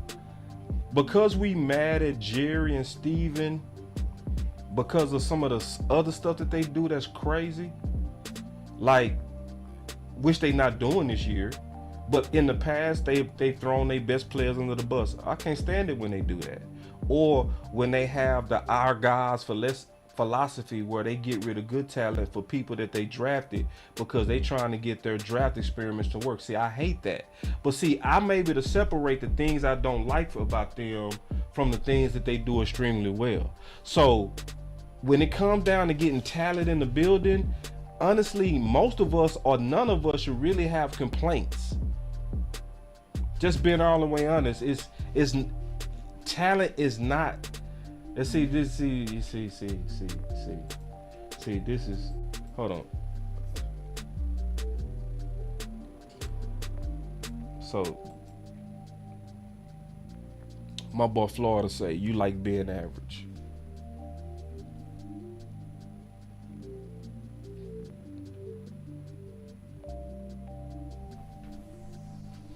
So Florida, you think getting extra aggressive in free agency is gonna make us above average? Is that what you think? I just want, and first I also want to make sure you're talking to me. You might not even be talking to me. And let me ask you another question if you are talking to me, Florida Cowboy. 12-5 average. Is that average? 2 games from the Super Bowl, that's average. 2 years in a row. 2 years in a row. You a top 4 seed, that's average. I don't think that's average. That's just me. I just honestly do not think that's average. I honestly think that with most of the Cowboy fans, we are angry. And because we're angry, we're impatient. And we in a toxic relationship. And anybody that's in a toxic relationship wants to see change as fast as possible. So I do understand that. But when you hear me make the case of how we team build, and you look at the fact that we have been better than even the teams that we lost to, because it's a lot of people that's been meat riding Philly. But let's not forget that we the team that beat the dog snot out of Philly this year. So if they so much better, why is Dak 8-3 versus them? If we really just trying to give Philly our left nut to be like them, and I'm like you, Will, I like contending. I want to be in contention, and I want us to tweak what we got to do. I don't want massive overhauls. I don't want, give me, fire everybody. See, I ain't trying to do the massive overhauls. I'm going about this like, hey man, we need to make the right adjustments. And that's what we did. The right adjustments was to first get rid of Kellen Moore. That's an adjustment. That's not an overhaul. That's also not in love with being average. That's just looking at the fact that we are good at talent. And when we are good at talent, I'm not gonna come to my team and say, y'all need to be better at getting us talent. That's the right? Now, if I said, man, y'all need to stop with this politics. Y'all need to stop throwing your own players under the bus. Y'all need to get these dumb coaches out of here like Kellen Moore. How the hell you got coaches working together that don't even agree? Now, if you saying that, I'm with you. But if you over like, we got a talent problem. See, the reason why we don't win is because Jerry and Steven just refuse to spend. I'm like, bro, I'm honestly not into a whole bunch of crying and complaining. I'm just not into that. I'm not into a bunch of just whole bunch of word vomit. You know how some people, when they get mad, you not gonna have an intellectual discussion to try to solve a problem. They just want to vomit up on everything. They just mad. They'll throw up on you. That's how some of our fans are. They mad. They want to win, so they just get to blaming. This ain't no blame channel. It's not. Okay, I figured that. Oh, okay. See, See, I'm glad. See, now we can talk about this. See, now we can talk about this sensible. Florida say, no, I'm talking about the mindset of being okay with being in the middle. A real dog never good with being average. See, I see what's happening. See, what's happening is some of y'all are interpreting being in the middle as not being a dog. If I'm getting good players, so let me say it like this. If I'm getting real good players on a budget, that's in the middle. That does not mean that I want to be average or the mind state is average. What it's saying is we got a certain amount of budget that we got to build, and we rather build in a way to where we gonna get good players, but we not gonna go broke trying to do it all in 1 year. That's I think people misinterpreting, because this is what I said about Gilmore. I said Gilmore is a middle. That's middle. That was a middle transaction. A older 5th round traded corner. That's in the middle. But who cares? The question is, can he play? Oh, yeah, Eli. My boy Eli say, boss, Broncos are asking for a first for Judy. Yeah, that's because it's week 1. I don't know if I could give up that first. No, I'm gonna be honest, Eli. I wouldn't give up no first. I'm sorry. See, because this is the thing, and I'm gonna say this, but let me get back to that middle thing. The middle is why we got all these value free agents that work. The value free agents work. Don't let nobody tell you that value shopping don't work. Because guess what? The corner we picked up, it's getting ready to work. And he old.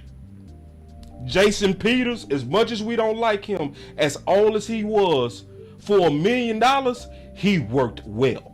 He played left tackle, left guard, and right tackle for $1 million. That's in the middle. And I'm cool with that. I ain't got no problem with that. The one that we can say didn't work out like we wanted to was Anthony Barr. We can say that.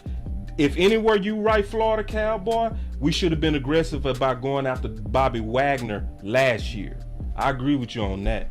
That part I agree with, and that's where that our guys' philosophy get on my nerves, because we obviously, in my opinion, protect our own. We ignore, in my opinion, production for our guys. We do that too much. That's why so many people don't value Fowler right now. Okay, my boy say no, boss. Top, middle, or bottom? The middle is average.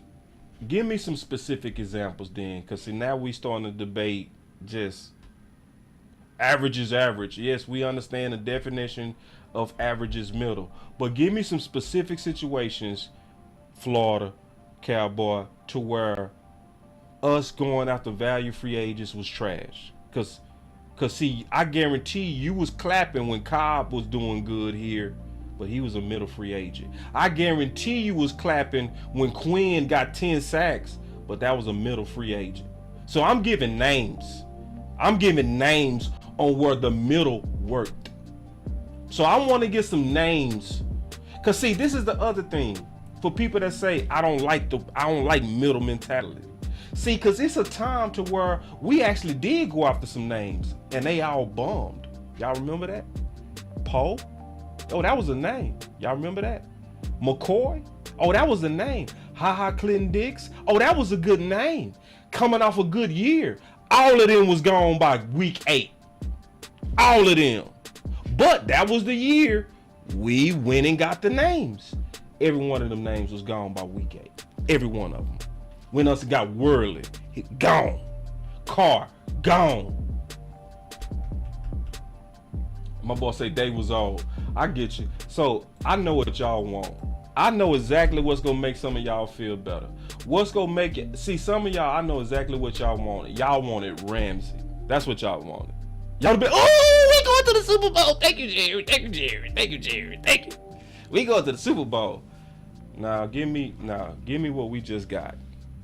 The 33-year-old. You can keep Ramsey. I want to keep I want us to do it exactly like we doing it right now. I don't want us to change a thing. The main thing that I want us to, in terms of team building, I don't want us to change one thing on team building. I want us to do. I want Steven to look us right in our face like he been doing and saying, nope, I ain't buying nothing in week 1. I know y'all want these week 1 free agents. I ain't doing it. We go patch up these band-aids like we've been doing. We go get us some value Marshall's free agents, and we go build through the draft. Because see, this is the thing. Everybody that wanted Earl Thomas, see, this is the other side of that. Yeah, you wanted Earl Thomas. Guess what? Earl Thomas would have cost you a first. Guess who that first would have been? Michael Parsons. See, when you think of it like that, you want to build through that draft, don't you? Don't you want to build through that draft? Cause see, all these people that was like, man, we scared to go all in. That's all we had to go do is get Earl Thomas. That's all we needed to do. Why we ain't willing to trade? I'm willing to trade. Okay, so let's look at it player for player. Would you do Michael Parsons for Earl Thomas? No. No. See, but you didn't know then that pick was gonna be Earl Thomas, didn't you? So for everybody that's like, we just need to give up that second. Man, well, let's just give that second up. Do you know that second could be Diggs? That second could be Diggs because Diggs was a second rounder. No. I want us to do exactly like we're doing. Patch it up with value, former greats, free agents, and let's rock with that. And then do the rest through the draft. I'm cool with that because I don't see talent as our issue. Talent is not our issue. I guarantee if you took all the talent we had over the last 4 years and put it under Sean McVay and his whole coaching staff, we would have got us at least 1 Super Bowl. We likely would have won 3. We likely would have won 3 in a row. If we took the whole talent philosophy that we have and put it under Sean McVay, shit, with that coaching, instead of Kellen Moore over here having all that talent running option routes, instead of Kellen Moore over here like, we don't need a number 1.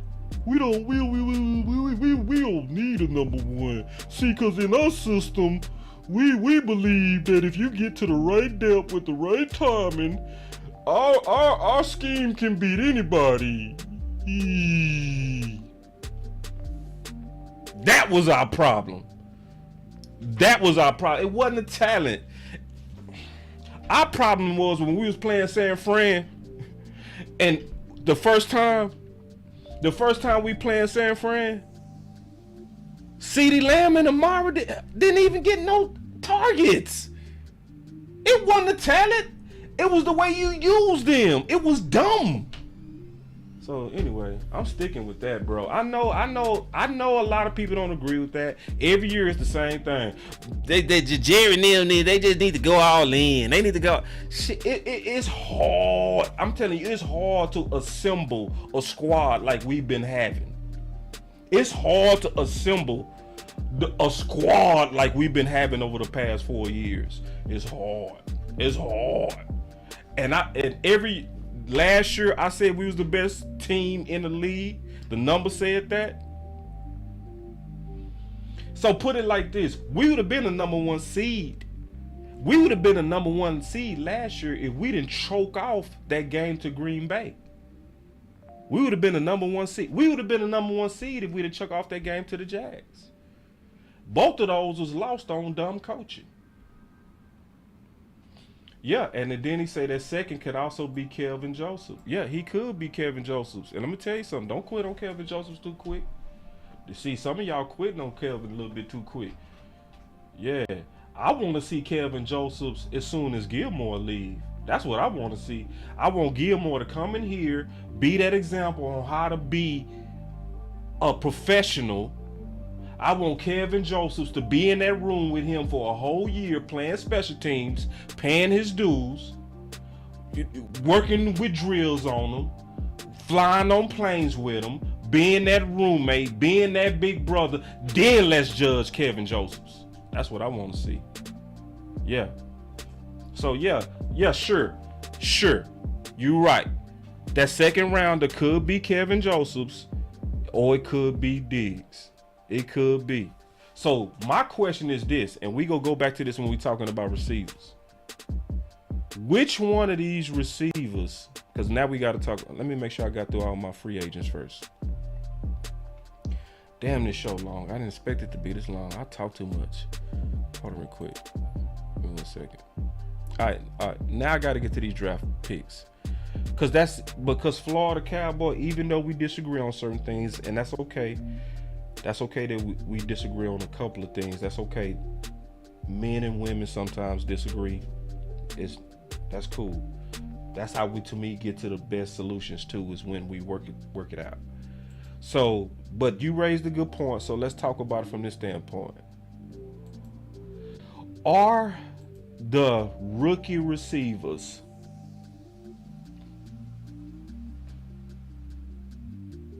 better than the free agent options? That's the question. That's the real question. Are the rookie receivers better than the potential free agent options? Because if the answer is no, then this is where you right, Florida. If the answer is no, that's when you trade the pick. You see what I'm saying? If you looking at the list of free agents saying this free agent group is better than this draft class, then I'm willing to give up the draft class for the better player.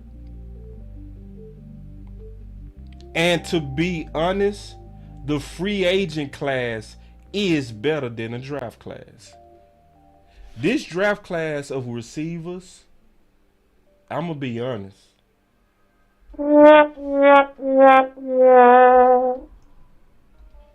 If you compare this draft class to the last two receiver draft class, it's way under the norm. Usually in a normal quality receiver draft class, I'm gonna have about 6 receivers with 3 stars. 6 or 7 receivers that I know are ideal, perfect fits for the Dallas Cowboys. This year, I only got 3 receivers in the entire draft class that I gave 3 stars. And I feel like with most of them, I reached to give them 3 stars. Can I be real? Do y'all want me to be real or lie to you? So from that point, Florida Cowboys right. From that point, he right. If you look at it, but you gotta do the analysis. You gotta say, okay, if I'm gonna give up this second for Jerry Jeudy, why would I do that if I could find a second round receiver that could be just as good? Y'all give me a second. Let me go look at my last year. Y'all give me 1 second, because this gonna prove the point. I'm gonna go look up my last year receiver class real quick, because I still got it. Let me look up all the receivers that I got 3 stars to, and we go play a game real quick. I'm going to receive. All right, so I'm at the receivers. Let me go pull out some of these route runners, and we go ask this question. Ooh, this gonna be fun. This gonna be a fun game. Hold on real quick. All right, here we go. All right. This finna be fun. Ooh, y'all gonna like this game. So, Christian Watson. In this year's draft, he was last year's 2nd round pick. In this year's draft, where would he be? What would Christian Watson be in this draft? He would likely be top 2 or the number 1. But last year, he was like the number 7th best receiver. With 4.36 speed. This dude ran a 4.36 6. This is the same dude that killed us with Green Bay. So in this particular class, I would not. So put it like this: in last year's class, I wouldn't be want to trade for Jerry Jeudy. I'm like, why? We got a whole bunch of receivers that can step in day 1 and be a quality number 2 right now. But see, this year different. Yeah, let's look at some more people from last year, right? Let's look at some more people. See, this is real now. That's why every draft class is not the same. Y'all remember this dude? This dude right here, George Pickens. What would George Pickens be in this draft class? Yeah, Tolbert in this draft class would be top 3. For real. But see, nobody blinked when it was George Pickens had a 2nd round grade. That's telling you how good the class was. So if the class is real good, I'm not going to even consider trading for one of them free agents, because we can get the same type of production or better from rookies. Let's keep looking at it. We just naming a few of these boys. All right. Okay. Let's play with this one. This gonna be interesting. Huh? This gonna be a real interesting. Yeah, this gonna be interesting. Y'all remember Traylon Burks from last year? He would easily be the number 1 receiver in this class. Wouldn't he? Wouldn't he? He will be easily the number 1 receiver in this particular receiver draft class. Without a doubt. Let's keep going. We just looking at some of these boys.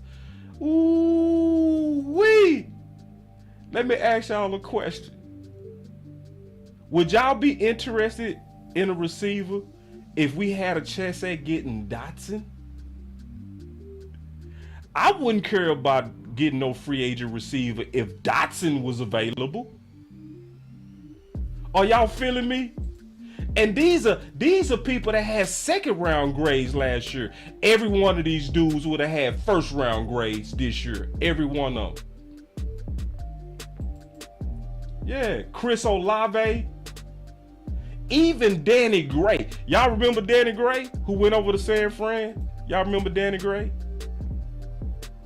See, y'all see what I'm saying? When you trying to solve your receiver needs and you looking at it, we all got to remember that every draft class is different. This particular draft class is not as talented as last year's. It's just what it is. And if you've been looking at every draft, your eye begin to recognize it. And then you don't fall for that wee woo, because it's a whole lot of wee woo. Oh, you see this guy? Number 1 bullshit guy. He do the wee woo. So for instance, a lot of us love Zay Flowers, and we do. Zay Flowers is a good candidate. But I'm going to tell you right now, Zay Flowers would have been a 3rd rounder last year. Huh? Am I lying? I like Zay Flowers a lot. He has a 1st round or 2nd round grade on this particular class. He would have been a 3rd rounder last year. Yep.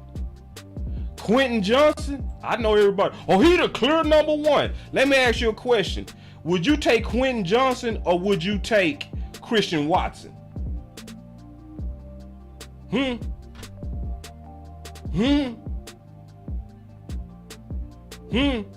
Yeah, I know what the answer is. Now, Jordan Addison, yeah, he good, but last year he would have been a 3rd round receiver. He a 1st round receiver grade on this draft class. But if you really, everybody, Jalen, he's so fast. He is not 4.36 fast. No, he not. I like Jalen too. I like him. He ain't no 4.36. Trey Palmer, he one of my best receivers, sleeper receivers. The only receiver I gave 3 stars to, I gave 3 receivers 3 stars. Nathaniel Dale from Houston, and I didn't do that because I'm a U of H alum. He earned it.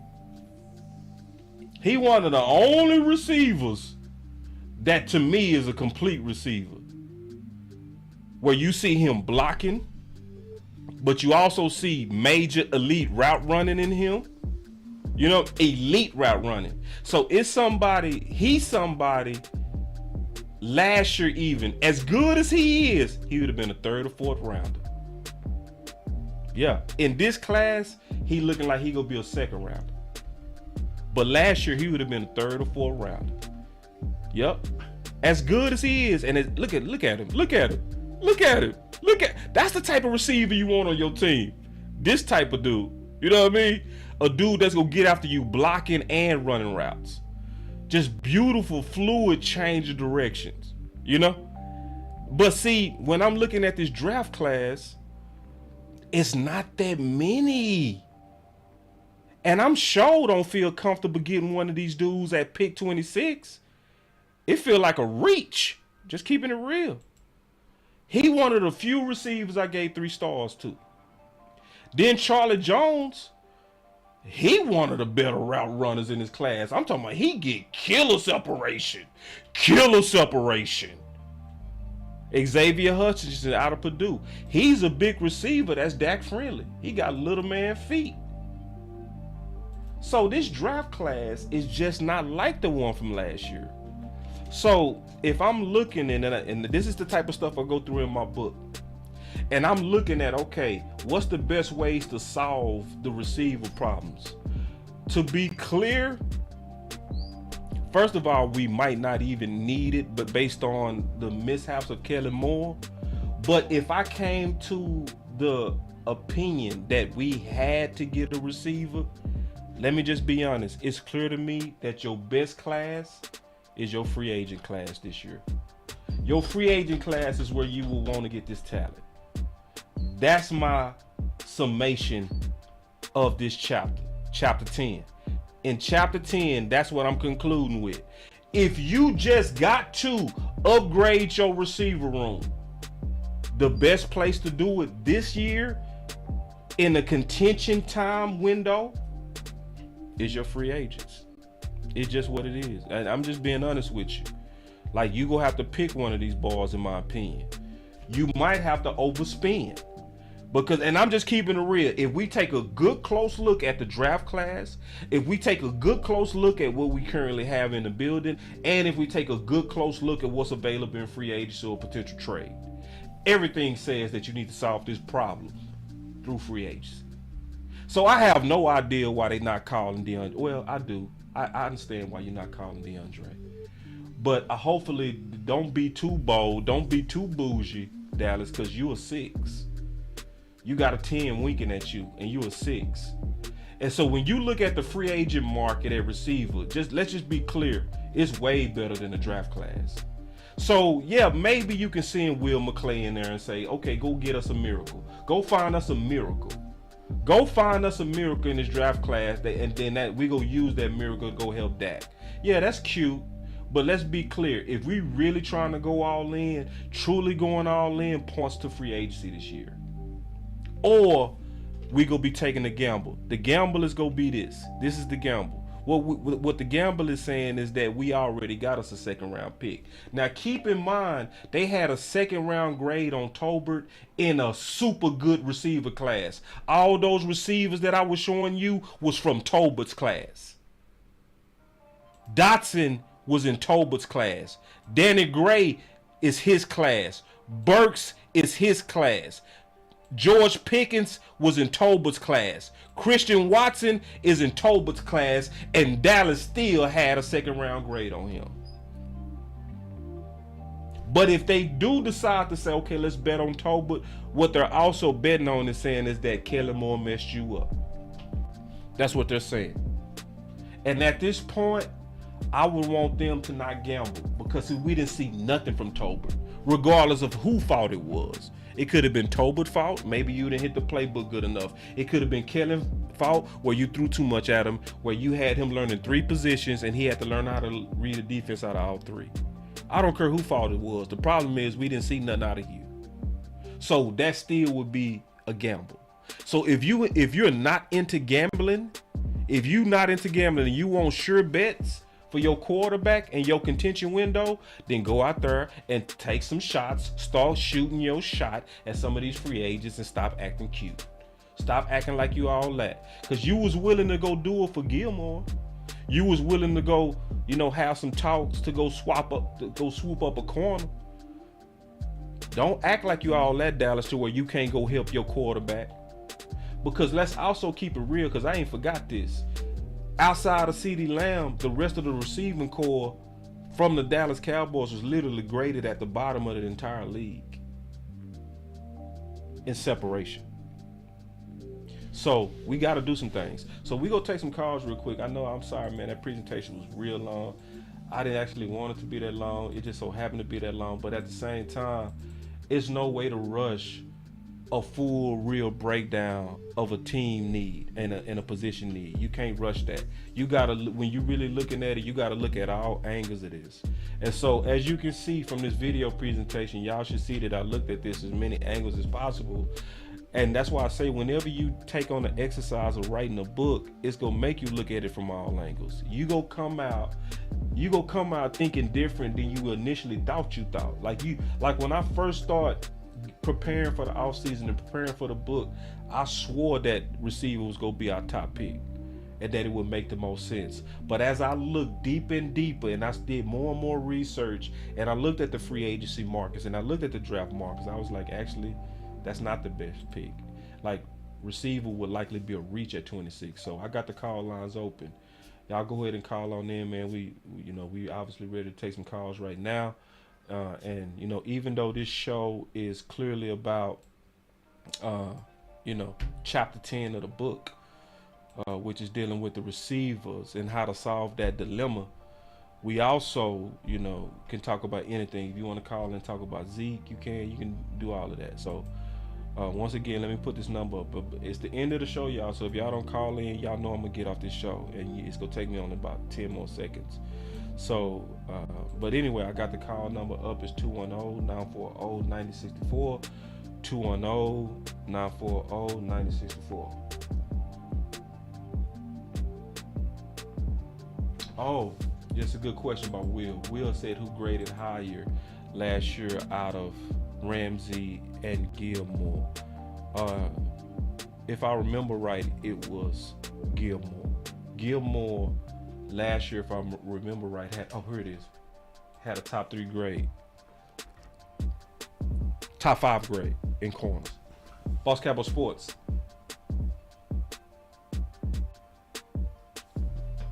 Hello?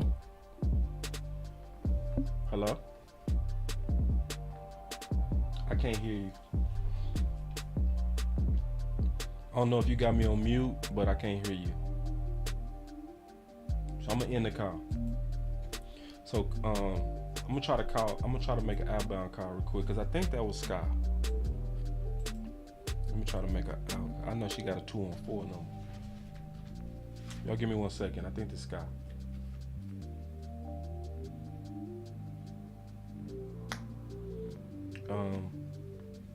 So somebody picked up, but I can't hear you. So I don't know if you got me muted or whatever, but I can't hear you. I tried to call you back. So anyway, let's try again later.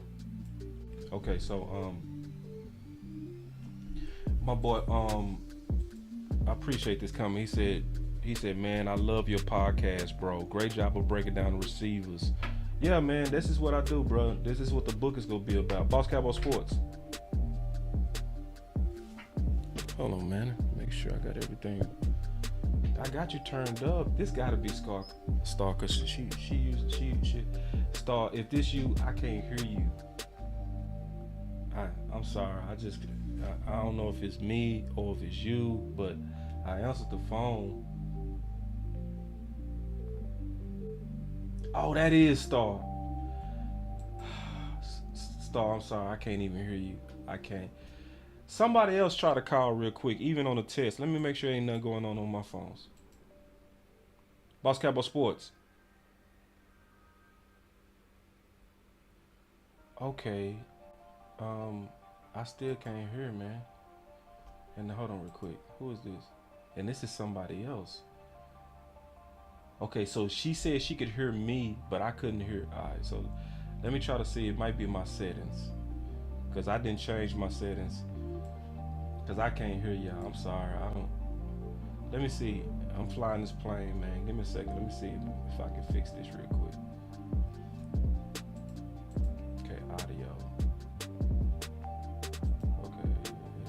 I don't want to play with this. This is very risky to do while I'm live. I don't want to play with these settings. It's scary to do. It might cause a big problem. I don't want to do that. I'm going to try this.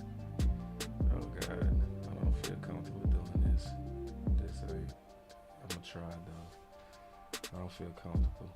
Anyway, y'all, listen, I'm going to go ahead and conclude the show. I don't know what happened to my phones. I'm going to just test them later. I'm sorry, y'all. I was looking forward to hearing from y'all, too, especially after this show, because I laid out a whole lot of information. So I wanted to go back and forth with y'all greatly, but I will be back later because I'm going to be breaking down running back. And so, Griffin, this is the type of stuff that I break down in the book. When I break down the Boss Cowboy Guide, I look at it literally from all angles. And so I'm going to keep telling y'all because I do the same thing each time. What I do is I look at our current guys, I look at our current room, and I make sure that we're not panicking. That's the first thing I do. The second thing I do is I look at the free agents that fit Dallas. And then, you know, I talk about those and I look at them and I assemble and I figure out, is it a deep class or a deep room or not? That's the first things I do. And then I discuss that and how that relates to Dallas, even on the economic side. Then we look at the draft class as well. And you compare the draft class to the free agent class, and it lets you know your best window to really try to build this team. You know what I'm saying? And so after going through a whole group like that, going into the draft, after reading my book or going through these video presentations, you will have a better understanding, Mr. Griffin and everybody else that's watching, of what's deep, what's shallow, and what's the best way to likely go forward on building this team. So every year I write this book in mind with ideas that's gonna help, you know, get the Dallas Cowboys to a championship. So receiver right now, again, just concluding it like this, based on everybody that heard me out, I think it's hard to really hear out the full presentation and not come away saying that the free agent market is the best market if Dallas is trying to improve that particular group. I think it's clear. Now, if it was last year, I would have spit on this free agent group.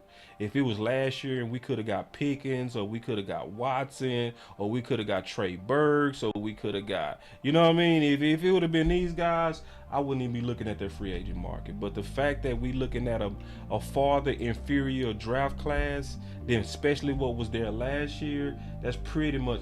And so J-Rod, he say, how much is the book? So last year, the book was $15. I'm likely going to increase that price to $20 because I'm doing a lot more work into this book, because in this book, it's going to also have these videos embedded into it. You know what I'm saying? So you can look at it however you want to. You can read through the information, or you're going to be able to click and just get the analysis however you want to get the analysis.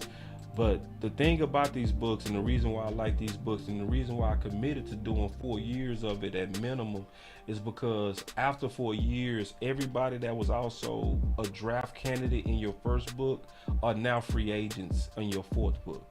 So then you're able to see the full maturation of all of these guys and kind of see what was your initial analysis, and did they play out like you thought it was going to play out, and then if it didn't, then give you a chance to try to correct it. Hold on real quick. I'm gonna try one more time these phones. Boss Cowboy Sports. Yeah, it gotta be something wrong with my phones because everybody's having issues. So it can't be just Star. Everybody having trouble getting in. So that means it's my phone. Hey y'all, I'm finna go ahead and conclude this show. I sincerely apologize about that. Make sure before y'all get out of here, make sure y'all hit that like and subscribe. I will be back later on to do a whole nother analysis on the running backs and how to fix that room. Obviously that room has got a lot more interesting now with the news of Zeke. It done got a lot more interesting with the news of Zeke. You know, so we gonna obviously have to cover that as well. So before we get out of here, man, just make sure everybody do us a favor. Do us a favor. Make sure you hit that like before you get out of here. You know what I'm saying? Hit that like. Subscribe to Boss Cowboy Sports, because this is where you go get this type of analysis and this type of stuff. I will test the phones before I go live. I will test the phones because I got to make sure I can hear from y'all. The best parts of our freestyle shows is hearing from y'all. So I will be back, man, later on, man. Y'all stay up. It's your boy, Boss Cowboy, where your voice matters. Peace.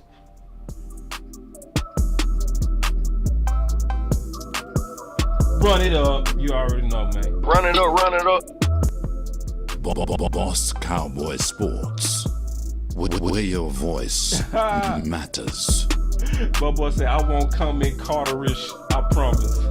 Nah, you good, bro. Jeffrey, I know how you mean. I know what you mean. Run it up, run it up. You cool. Another one.